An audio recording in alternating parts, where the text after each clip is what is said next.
ट्रेनमधून एक धक्कादायक आणि दुःखद बातमी समोर आली आहे। मुंब्रा आणि दिवा स्थानक दरम्यान लोकलमधून पडून उल्हासनगरच्या तानाजीनगर येथील केतन दिलीप सरोज वय अवघ 22 याचा मृत्यू झालाय। या अपघाताने केवळ एक तरुण नाही तर एक संपूर्ण कुटुंब उद्ध्वस्त झालंय।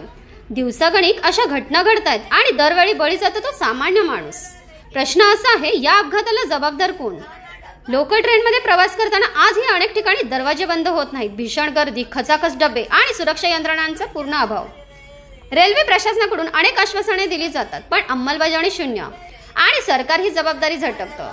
मोठमोठे प्रोजेक्ट जसे की मेट्रो, मोनोरेल यांच्यावर हजारो कोटी रुपये खर्च केले जातात पण सामान्यांसाठी असलेली लोकल ट्रेन मात्र नेहमीच उपेक्षित राहते।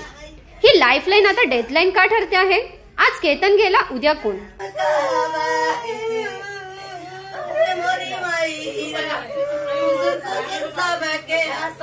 अशीच अपडेट पाहत रहा शिवकन्या न्यूजवर। बातमी विश्वात सतत खबरदार आणि जागरूक राहण्यासाठी चॅनलला सबस्क्राइब करा।